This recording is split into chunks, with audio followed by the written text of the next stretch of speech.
We're 2 patches into the month, and Direwolf has a clear message to the players. Play fair.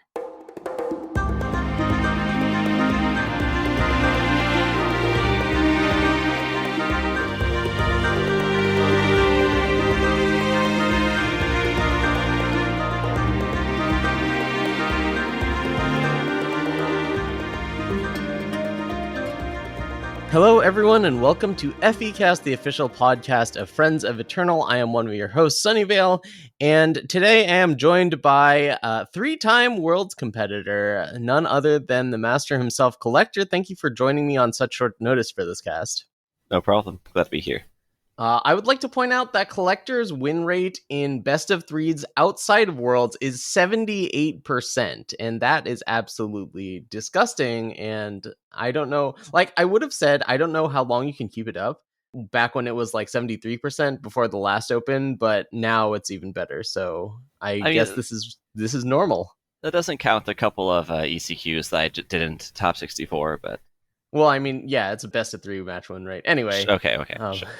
And also, this is not counting Worlds, which is a lot of best of threes, which you did pretty well in both of the Worlds that you've played in so far. Anyway, today, the big topic, of course, is the 2 patches that have dropped in the last week, affecting Throne dramatically, and that might be an understatement in itself. We've got the Throne Open coming up this weekend, and we're going to do our best to get you prepared for that. And of course, before we get started with that, we're going to recap the TNE Invitational, which happened this past weekend. So let's start with the Invitational. I'm Straight wins it, takes it down over Earth's Overseers in the final. It was a combo mirror match of sorts. It was Eccentric Officer versus Clear the Way. I guess 2 very different combo decks, but 2 decks that are trying to do very, very unfair things and not play a conventional game. The Throne decks of choice were 6 Felm discard decks, and then no other decks had 2 or more copies. Split among Hirukira, Clear the Way, a Relics deck, Eccentric Officer, even Felm. I guess that's probably falls under Felm discard also. Amplifier combo, Reanimator, and Taller combo. So basically, discard decks and combo decks. What do you think about the Invitational as far as Throne goes? As far as Throne goes, there were a little bit more combo decks than I expected. I thought there might be more Exploit or just maybe even an aggro deck, because I know that, this isn't a tournament where you need to qualify for it, so felt like it was fine to bring that. But there weren't, so combo decks reign supreme. Yeah. My big takeaway from this is that people just did not want to interact. That was not the name of the game for this tournament. The combo decks are obviously trying to get their combo off pretty much as fast as possible. The discard decks are just ignoring interaction altogether and just trying to bury their opponents in value. And that's just kind of where Throne has been lately. I mean, there's a lot of powerful things that you can do, and I think the tools are there to interact, but I don't think anyone is really putting in the effort to try to make that happen. And I am guilty of this myself. I played Amplifier combo. I basically said that, well, I want to not interact with what my opponent's doing. I want to just go over the top. And if someone's trying to interact with me, well, I think that Amplifier is pretty good against that. Yeah, it's really hard to interact because, if you play an aggro deck trying to just outrace the combo decks, then you'll just get completely shut down by the Felon discard decks because they'll play a couple of big dudes quickly enough that, you just can't get through them.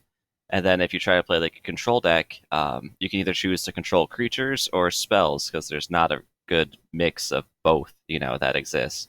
And if you go for creatures, you'll maybe beat the Felon decks, but you won't beat the combo decks. If you go for beating the combo decks, it's not going to be great against the creature decks. So it's just a really fine balance, and it's very hard to strike right. Yeah, I do think that there was a balance to be had.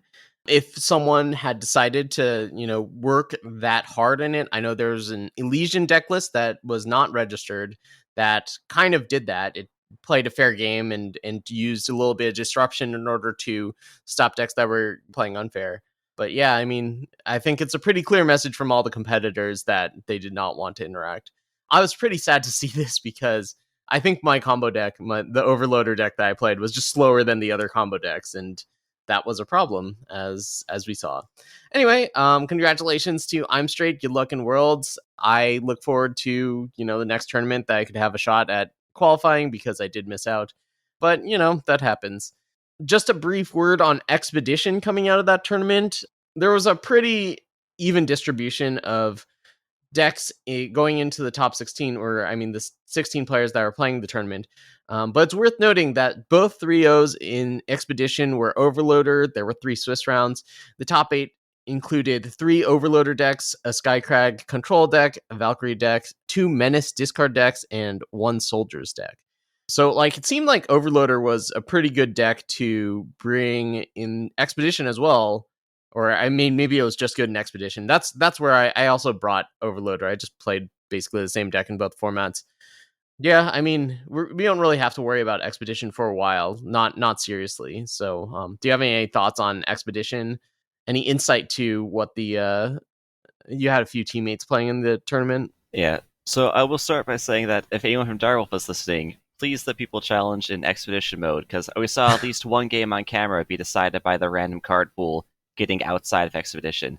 But aside from that, I was unsure going into the tournament if Overloader combo was consistent and fast enough without all the market access and everything else that it lost when the set rotated. I just didn't really have the time to test an Expedition. But, ended up proving that it still had enough to compete with everybody else. I don't know, Valkyries was good, just wasn't quite quick enough for the combo decks, so. Yeah, back to the point you made earlier about challenging an Expedition. What happened was there was a random unit change, right? And if in the Expedition card pool, it only becomes a certain unit at 10 cost or something. Right, it's a 6/6 double damage endurance unit. Yeah.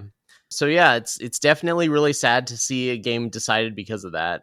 I think that the player that happened to managed to make the top 8 anyway, though, right? Nope. Mail lost 2-1, and if he'd won that first game, it could have been him in top 8 instead. Okay, yeah, that's terrible. I am so sorry to hear that.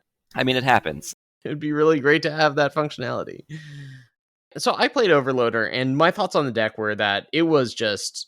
I think it might have been better than before, and the tools to combat it were just not as good, because you didn't have good market access for negates or specifically Rain of Frogs, which definitely did a number on the deck. Right. And as playing the deck, you had access to Bottled Insight, which was just incredible. I think I've talked about that in this cast before. It definitely bailed me out of some sticky situations.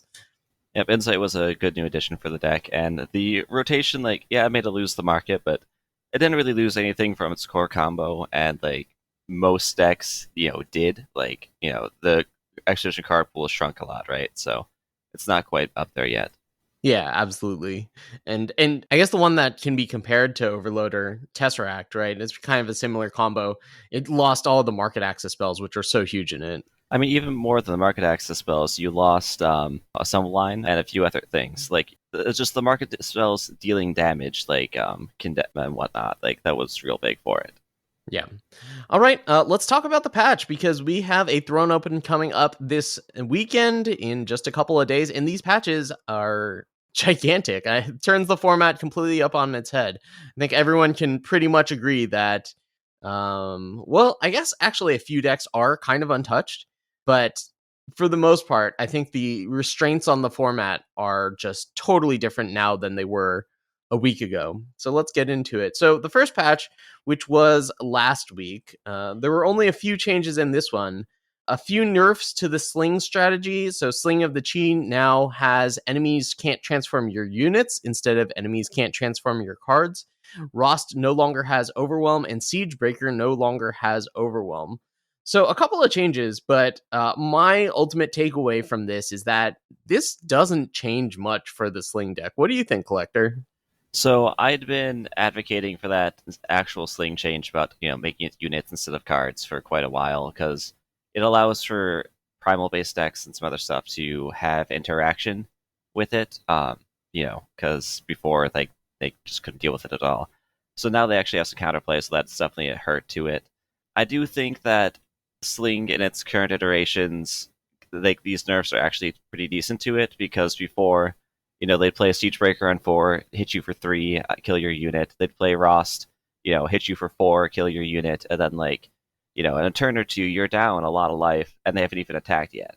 so their ability to turn the corner got significantly reduced by removing the overwhelm.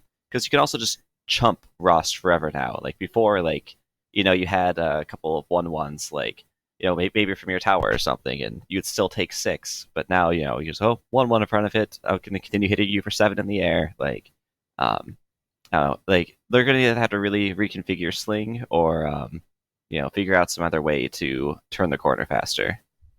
I do agree that it does take like an extra turn to turn the corner, but like you still have the removal aspect on the problematic units that your opponents have, and you're still drawing extra cards when you have, a big unit in play. And like you're probably playing a deck that has ways of dealing with chump blockers also. So, I mean, it's not nothing for sure. Like this decreases how good Sling is compared to how Sling was previously. But like I feel like the tools to deal with Sling for like the Sling nerf itself about the transform text, like I feel like the tools were already there. And I feel like playing Rost and killing something and then having it die and then killing something again, like that's still like a really good line of play. And it's not like you don't have overwhelm units, like there's still siege train. I mean, yeah, like you still do have a couple of overwhelm units, but it's just a lot slower compared to how it was before. I guess so. We'll see. Think it's still playable. Like the 5-color Sling deck didn't really play any overwhelm units at all, but so it's just you'll just need to see how they can build it, right? Yeah. It can't stay in its current form. We'll need to do some adapting. Man, I think it can just stay in its current form and be okay. I mean, maybe it can be better, like with searching for other overwhelm units or what have you. But man, I think Sling is basically just about as good. And like the people that were prone to complaining about it are just gonna this might quell them for a minute, but not much longer than that. We'll see. I like being Yeah. able to actually what Visions of Austerity it, or that new spell that makes it into a 2/1, or the Yeah, 5-cost dragon to make it a 4/1 or whatever. Like, yeah, that's definitely like good, and I'm not saying it's not good, but I don't know how relevant it is because they always have face ages. Like that's a deck that just really lives and dies with its face ages. So they have, I don't know how many ways of getting face ages, probably like 10 ways of getting face ages in their deck. I don't know. There are a lot of ways to pop face ages. Yeah. Okay, on to the next one, which in the light of the more recent nerfs, this one doesn't seem like that it matters that much, but hey, I'll take it anyway. Grenahan now puts the unselected cards on the bottom of your deck instead of discarding it. What do you think about this nerf? At the time, it was a lot more huge. I think it's a fine nerf to it. Like it's still a 1/3 life linker or life steal rather, that will draw you a card. So it cantrips immediately and puts a major roadblock for aggro in the way. You don't get to set up your void anymore for like different shenanigans, but it's still a solid unit. Yeah, no more filling it up with power and or reanimator targets for like Colacoma's reanimator deck. It's really funny because this was actually really beneficial to me because I was a bit worried in Overloader about running out of combo cards, like actual ways of killing them, because you might mill your ways of actually killing them and then not have any way of getting it back. Right, and this just puts it on the bottom for you instead. Then Yeah, so it was kind of a neat little buff for me. But yeah, I mean, Grandhand's just gonna do a little less as far as it's enabling. I think it's still good. Yeah, it's a unit that draws a card. So another nerf coming out of the same set. I forget what the set is called. Is it Empire of Glass or something? I mean, it's one of the campaigns. Empire Glass was the That was the big set. the big set. Okay. So Crafty Occultist now costs a 3 with double fire, double primal instead of 3 fire primal. This is a huge deal because it changes people that are trying to use Crafty Occultist in part of a menace deck. And I mean, Crafty Occultist is still very good. Like the rate is phenomenal. You get to rummage, you get 4/4 worth of stats of units. One of them, or 3 attack worth, is flying. Like Crafty Occultist is still really good, but now it's going to be pretty much relegated to Skycrag decks, and I have a hard time imagining that's going to see a lot of play outside of there. Yeah, definitely still a good card. It's just a lot less splashable in every deck now. Because before, if you were playing Fire or Primal, it's like, well, I could, not really change my power base much and have a free draw 2 in it. But yeah, it'll still see some play. just a little more restricted. Eventually, in Expedition, we might get a couple more power sources, like either when more campaigns come out or the next set or something. But we'll see how its playability goes up and down with that. Uh-huh. The last nerf on the earlier patch was Azendel revealed Talisi are now factionless. And this is relevant because what you would do in a Reanimator deck is you would play Vara Fate Touched, which gets back Azendel, and then since Azendel created 2 Shadow Bodies, you would get back 2 more units, and no longer can you do that. Vara for Azendel is still a very powerful play. Like, they're still unblockable, you still have an Azendel in play, you still get to hit them and draw their cards. But I do think it takes out a little bit of the instant win aspect of the Reanimator decks. For sure. Like before, you could definitely go like Vara, Ascendel, or reanimate like 2 other units. Like, before it'd be like Shadow Kari and something else, and then suddenly you have like 7 units on board and like kill 2 of their things and maybe drew a card off of like Black Sky Harbinger. Um, it was very, very strong before. Now, like, Ascendel, like, as someone who's played a fair amount of Reanimator in the past, like, you can often just reanimate Ascendel and just win off that, even without Vara. So, like, we'll still most likely be playing it. It'll still be good. Just a lot less swingy turns with it. Yeah, turn 5 Azendel is still a really good play if that's what you're doing, especially if you had some units prior to that. All right, this patch also has a buff for Fright Asri. It is now a 2/4, but I think that this is pretty much just talking about limited. Yeah, I mean, it's a draft buff. Like, it helps it be a little bit more playable, because before it was basically unplayable, and now it's, like, medium playable. So Yeah, and unplayable in draft too, right? yeah, like, I'd play Tower Top Patrol, but, like, that's a 1/5. 5 is much bigger than 4 for blocking. Yeah. All right, let's talk about the patch that just released a few hours ago. The Discord has been in a storm discussing this, and this is the big one. I feel like we had some changes in the last one, but this is the really big one. Okay, first off, you're going to have to pay power for your cards if you want to have units. Felrock now says when you discard Felrock, you may pay 2 to play him from your void, much like other cards that are kind of similar, such as Send a Message. And Elding of the Final Hour, also, you may pay 2 to sacrifice a unit or relic to play a random Pale Rider, but it's also now a 3-cost 3/3. This is absolutely gigantic. It really hurts the interactions that people were trying to do with the Feln discard deck of getting a bunch of Fel Rocks and 4/4s basically for free. Now that you have to pay for your units, I think both of these cards, I don't know if they're playable at all, but they are definitely way, way worse than they were previously. Oh yeah, definitely a lot worse. They're kind of finally learning that free cards are often just way too strong, even if they seem really innocuous. And I honestly expected a nerf to Pelrock a long time ago, just because of it just being a free 5/2 that makes your opponent discard a card. But I think 2 might be a little bit too much for it. Like maybe make it 1, but they obviously disagree. So Yeah, I don't know. I was definitely a vocal antagonist. What's the word? Someone who vocally disliked Felrock, and that was like some of the least fun gameplay that was an internal for me, is people getting Felrocks for free. And I mean, Elding was, I actually felt like Elding was not nearly as bad as Felrock because they didn't make you discard and they had to have a body in play. But I'm not going to complain about, turn 2 4/4s with Killer. yeah, I mean, I always felt Belrock was easier than the Eldings, just because like you generally have a worthless card you can pitch, and then if you're playing an aggro deck, you're never getting through a 4/4 lifesteal in turn 2, or you play like the 3/2 Yeti with gives you extra power and it attacks, and they just go, oh, Killer Elding, like blow it up, and that's not a fun time for Yetis. Yeah, I mean, just any deck that is trying to play 2-drops, not very many of them survive the Pale Rider with Killer. So I'm definitely on board with these nerfs. How relevant do you think it is that Elding is now a 3-cost 3/3? I felt like it just didn't matter whenever someone actually played an Elding. I don't know. I mean, as far as it being a 3-cost 3/3, I think it might matter a little bit more because it does still have Deadly, right?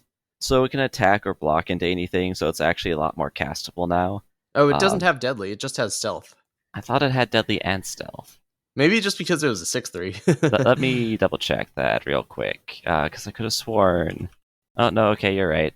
Yeah. All right. So yeah, it's a lot worse now. Could have sworn it had deadly, but I guess I'm just thinking of the 4 force it makes. Yeah. I feel like I've put a significant amount of effort into making Fort Smasher connect, and I feel like if you're not connecting with Elding, man, you're not getting a lot of value off of it, and it's not as good as Fort Smasher, I feel. In order for this card to be good, you still have to be making use of the discard of it, but now that you have to pay for two for it, like, you have to make a very significant upgrade, and there's like the deck building cost associated with it. Yeah. So I really don't think that this card is going to dominate the meta anymore, or even be a part of it. I definitely won't dominate like it used to. I think people will be trying to like use it to convert like Moldermuck pieces into 4/4s because you do still get to make a 4/4 even when it like trades on board and dies. Yeah, assuming you have another unit to sack. But I also saw someone mentioning how it is a cultist, so if you have 6 mana Carpet, you can do some fun things with that. Um, but yeah, we'll see. I don't think six cost Carpet is playable. I mean, maybe in like Reanimator now that you can't reanimate Azendel, Yeah, it's a but way for you to go like Avara, unit, another unit, make it Ascendel, like if you need to go wide. But yeah, I don't know if that's good enough. I'm not holding my breath. Yeah, All right, the next nerf. Clear the way. Roadmakers now cost 6. They were 9 cost before, allowing people to use things like Reweave and Fair Exchange in order to trade out cards like Karos Grand Champion or Valiant Guardian, locking people out or killing them. And that was pretty cool, but it looks like they are saying no to that. You can still hit people with your Roadmakers, but boy, 3/6s with no evasion, that seems like a very tall order for these Roadmakers. And I, man, maybe the people that are playing the Clear the Way decks can figure out a way to make this work, but I also think this deck is dead in the water.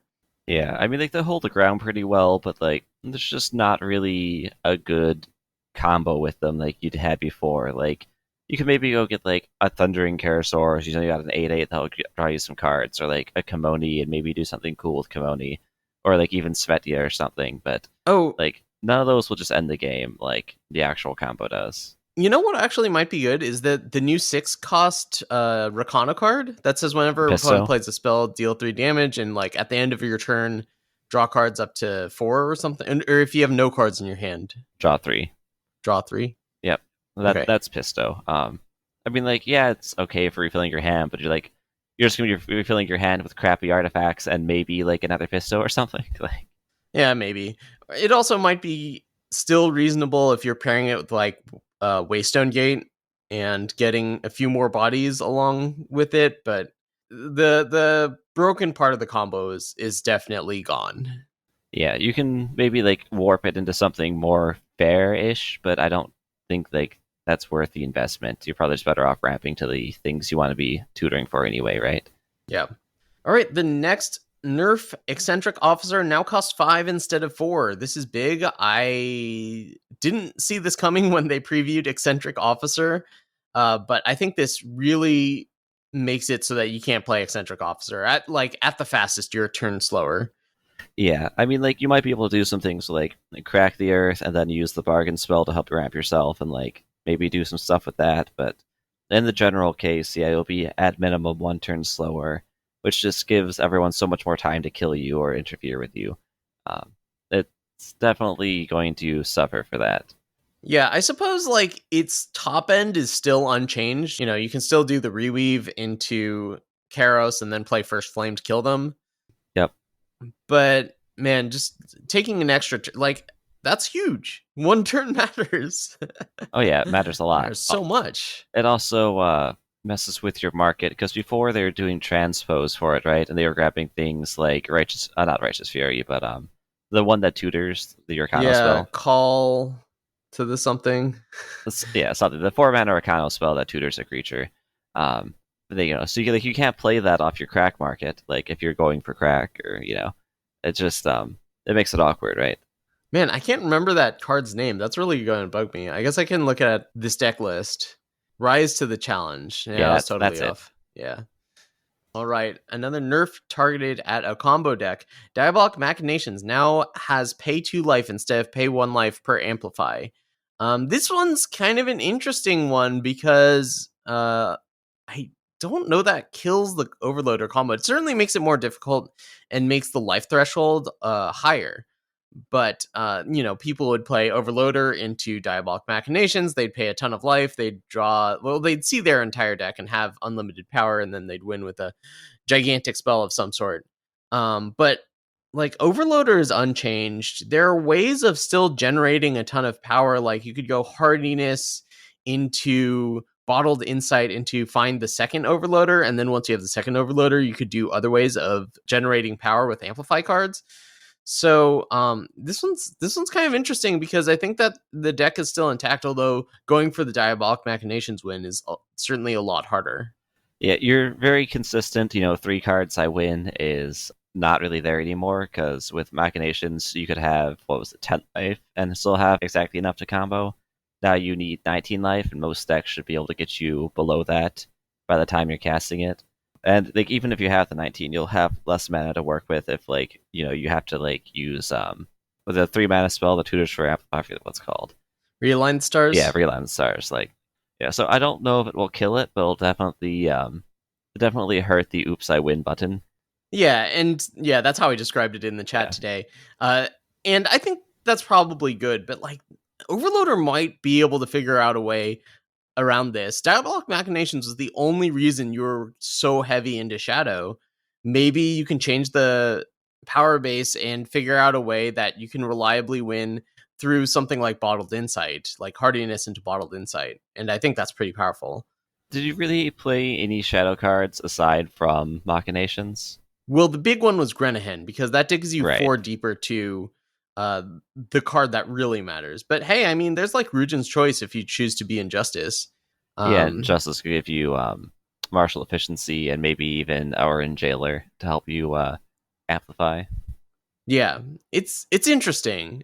Like it takes away the oops I win button, basically. Yeah. But I suspect that Overloader can actually still fight through this. It's just going to take some time to figure out exactly how you're going to do it, because I think there's no like obvious answer to it. Yeah, like you need more pieces in your hand potentially to go off, and like that just opens up more ways for people to interact with you, which is probably a good thing. Yes. The last nerf that we have in the patch from today is Lord Styre's Tower now costs 5 and instead of 4. Direwolf Digital is realizing that Valkyrie Warp was kind of a mistake, at least the way it's implemented on Lord Styre's Tower. I have probably played more Lord Styre's Tower than most people, and I am definitely really happy with this change because I hated the card. I guess maybe you weren't in voice chat a whole ton, but Stormbless can attest to the fact that I would be playing my Kira deck, I would get a warped Lord Styre's Tower, and then I would start raging at how messed up it was to be able to both warp it and then play 2 parts of the agenda in one turn. Yeah, I mean, I never got to warp it that much. Like, I played a decent amount of it. Most of the time, I'd cast it from hand, even if I was playing like a Valkyrie deck, because that's just how it goes sometimes. But I mean, even like you were on 5 power, like you had a Valkyrie out, you'd slam it, amplify the shrink spell, and then suddenly their entire board like just can't attack because there's no power, and it's permanent too. Like, it was very good at helping you to stabilize, like they said. It probably deserved the nerf.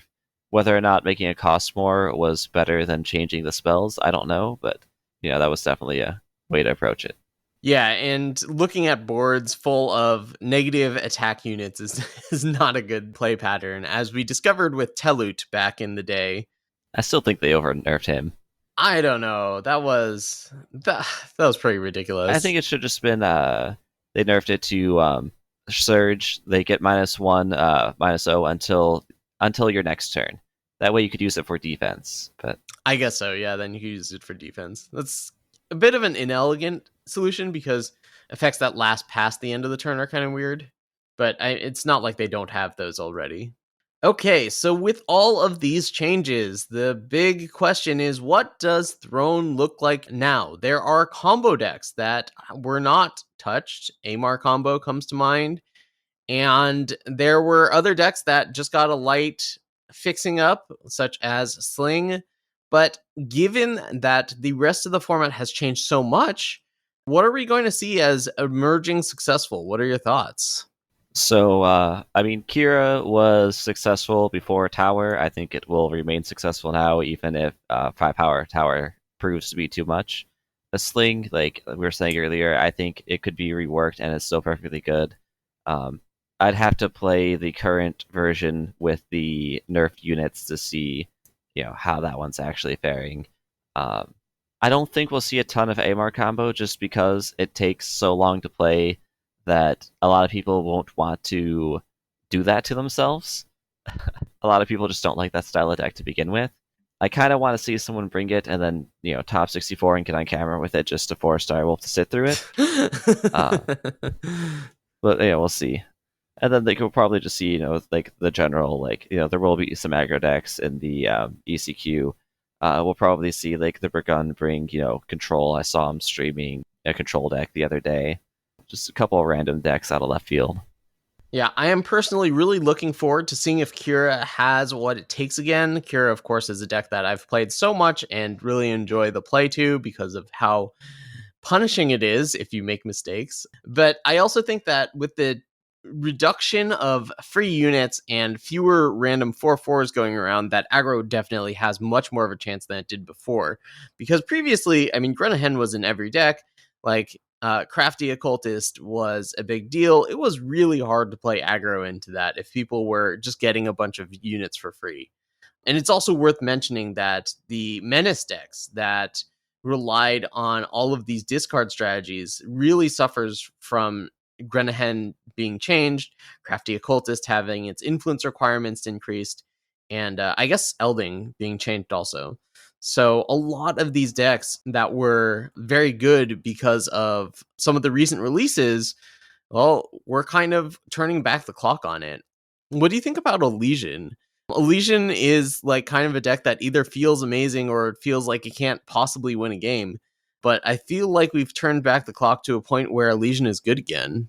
Maybe. I mean, I feel like Elysian hasn't gotten much of anything from this newest set or the campaigns that have come out recently. I don't know. It's still there. I think like Gallup keeps saying like this isn't the meta from 4 months ago. Why are you trying to keep it alive? We'll see. Maybe someone else can come with some kind of new innovation on it that brings it back into relevance. So Yeah.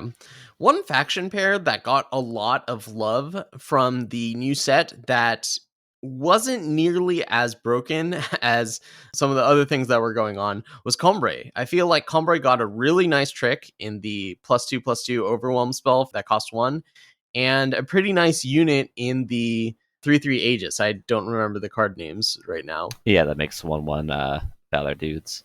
The two cards that I'm referring to are Gavel's Insight and Terius, Martial Master. Man, Terius might be a little too slow for Throne, but man, without combo around, like board position is going to matter. We kind of had a format where board position didn't matter unless you were just like dumping units onto it really quickly, like you were with the discard deck. So maybe just, a 3/3 that has Aegis and is difficult to block, like that could be something that might actually be playable now. Yeah, I mean, in Throne it might be a little bit hard, but I definitely think it will see some Expedition play at some point. Yeah, I suppose so. We're not even going to really talk too much about Expedition because that's going to Yeah, be down the line. I do want to say that I think that when nerfs to a card or two in a deck happen, people will often just write off the entire deck without even really trying it post nerf.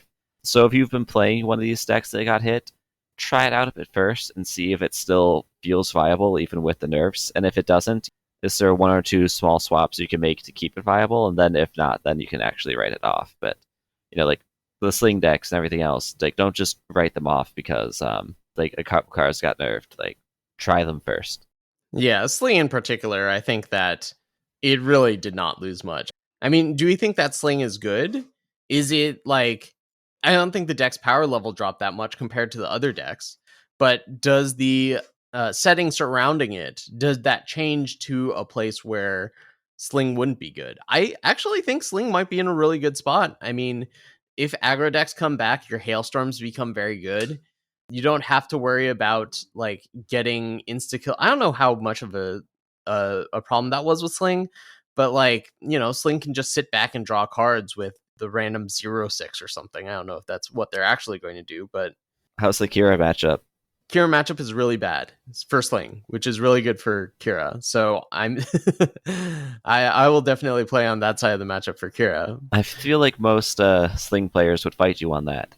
How?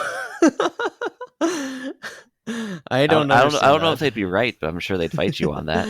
That's true. Everyone in card games is definitely ready to pick a fight, and as far as arguments go, that's definitely just, a fact of life when you're in a card game community. What are other decks that we've seen before? How about something like Combray Relics? Relatively untouched, or if not completely untouched? Yeah, pretty much completely untouched. I've said previously, this was in reference to Expedition, but it's not too different here. Combray is a type of deck that you want to play if you just want to sit around and wait to get killed by combo. If combo's a lot worse, Combray could have some legs. And yeah, it could. Like, I always thought of Cambrai Relics is mostly just in Expedition deck. Mainly just because there are a bunch of broken things that can be going on in Throne. We will see how that ends up panning out. Because yeah, you're right. There are a lot less actual combo decks now. All right, what do you think about Reanimator? So I think that with this patch, that Valiant Guardian will work the way it was meant to. Now, do you think Valiant Guardian? It's obviously a card that doesn't work with Vara very well, but do you think that's a legitimate Reanimator target, or is it just like too weak to an opponent playing a Desert Marshal and then just making you look silly to waste so many resources on Nadate? Oh wait, first, did they say they're actually going to get that fix in? Because I haven't heard any word about it. It looked like it was going to, but we definitely have to try it. Sure. Editor's note: the Valiant Guardian bug is still in the game. Playing Valiant Guardian from your Void with a Reanimator spell does not cause your opponent's spells to cost more. Okay, so like assuming that it works perfectly for the open, I think that if you're going to be playing a Reanimator, you just want to be playing what's it called, Scourge instead of a Valiant. Because like if someone were to bring like say like Eric's Skycrack deck, like it's not that hard for them to go like turn 3 Merchant and then to turn 5 Sight, Ice Bolt your Valiant Guardian and then it's just gone, right? Sorry, Sight, then Like turn 3 Merchant and make all their spells do 1 more extra damage. And then like you go turn 5 Reanimate Valiant and they go turn 5 Sight, Ice Bolt your Valiant, bye bye. Oh, I guess so. That's specifically I know, like that's specifically Spellcrack, but like if you're reanimating it on turn 5, if you're on the play, like they're not that far off from being able to cast a removal spell on it. I don't think Valiant's. I think I'd want to just stick with Scourge if I'm going to be going for a disruptor like that. That's kind of interesting, but Valiant Guardian is also just like way better at closing the game because you get a bunch of cards for free off of it. Oh yeah, it's definitely better at like keeping you going if you can hit them and whatnot. But like oftentimes, if you just lock someone out of spells, like they just can't do anything else anyway. Oh, I see. So you're saying the game's probably over if you get the Scourge of Frostholm in play anyway, right? So you don't have to worry about getting further ahead. All right, I can buy that.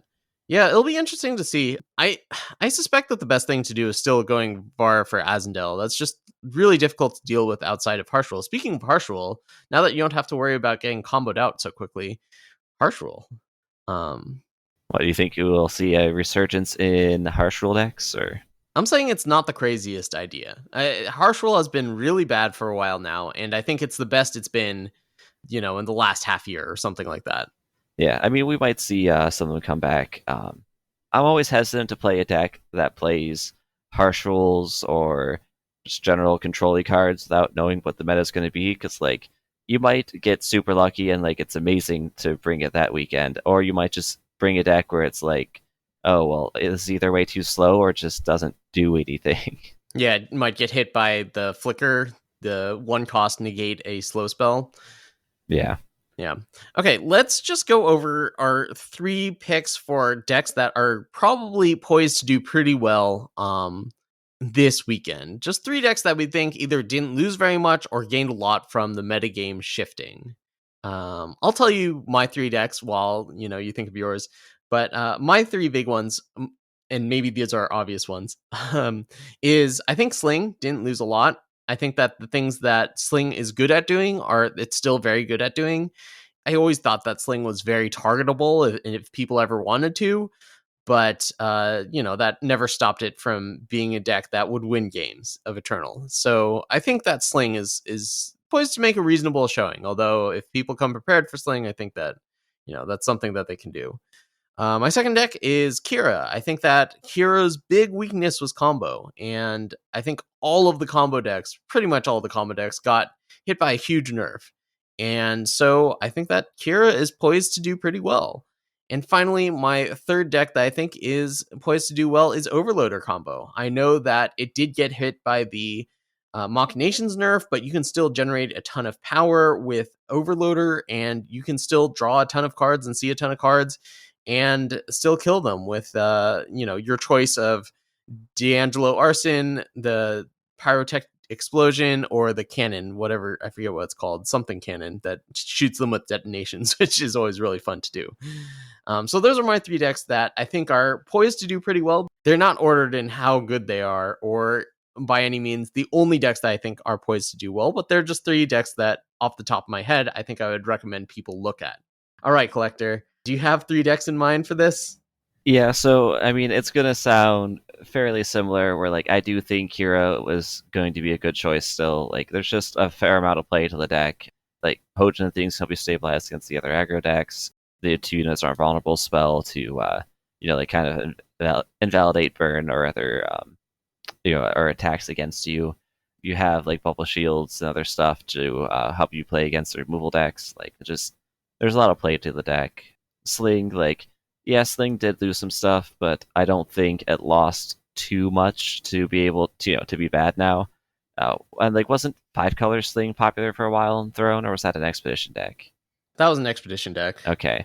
Well, I mean, there's no reason someone couldn't try something crazy like that in Throne, where the mana base is even better, assuming that just the straight Skycrag doesn't work well anymore.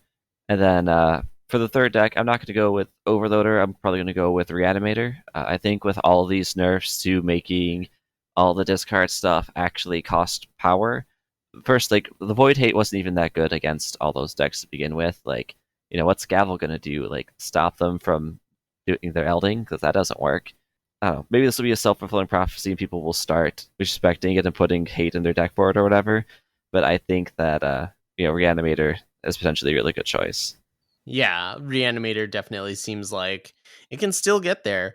And I've been saying this for a while, but we might be getting close. Well, maybe not so much anymore, but for a while we were trending closer and closer to Embargo Officer, the Embargo Officer meta. That's the 1-cost 2/1 that prevents access to voids and markets.